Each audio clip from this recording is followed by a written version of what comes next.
Turi augstu paceltu galvu.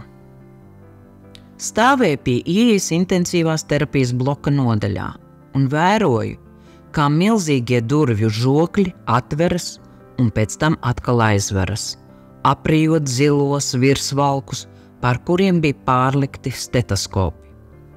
Man šķita, ka esmu padevusies gūstā spēkam, kurš aprīs arī mani. Pēc 3 gadus ilgas cīņas ar rīklas vēzi mans vīrs gulēja intensīvās terapijas blokā, pieslēgts pie mākslīgās elpināšanas aparāta. Gadiem ilgā apstarošana bija sēdusi visu, kas līdzinājās rīklei. Ārsti izlēma, ka trahetomija bija Pola pēdējā iespēja. Caurums rīklē un plasmas caurulīte viņa balsenē bija vienīgais ceļš, kā dzīvību uzturošais skābeklis varēja nokļūt līdz plaušām.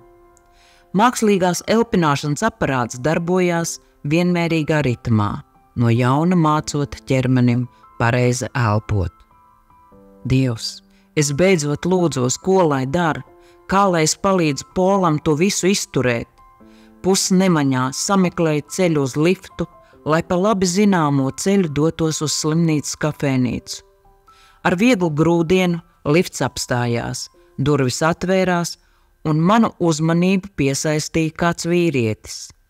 Viņam ap kaklu virs svītrainās krekla apkaklītes gandrīz nepamanāmi rēgojās šaura balta strēmelīte. Kad viņš pagriezās pret mani, ievēroja, ka tieši zem ādām āboli ir piestiprināta stoma, plastmasas atvere trahejām.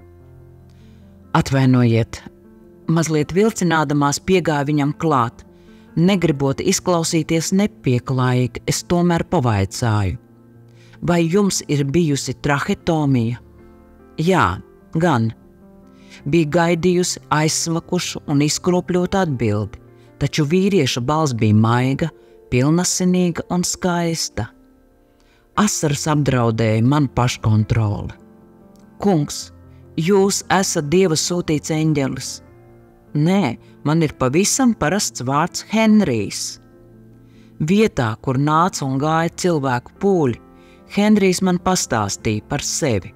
Tad es viņam atklāju skumjo notikumu par savu lepno vīru, kurš augststāvā cīnījās ar pēdējo slimības recidīvu. Kā viņu sauc? Henrijs painteresējās.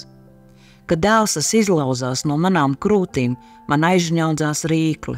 Mēģināju runāt. Pols, ar grūtībām pateicu, es lūgšos par viņu. Henrijs apsolīja, lai Dievs svētī jūs abus. Tad viņš pateica vārdus, kurus es esmu pārliecināta, Dievs bija domājis man. Pasakiet Polam, lai tur augstu paceltu galvu. Henrijs pacēla uz augšu sodu, it kā nesētu savu stomu, kā emblēmu, pagriezās un tad devās prom. Steidzos atpakaļ uz liftu. Paldies tev, Dievs, es zināju, kas man jādara. Šajā ceļā mēs ar vīru devāmies kopā. Mēs neskatījāmies ne atpakaļ, ne arī uz zemi. Mēs devāmies uz priekšu ar augstu paceltu galvu.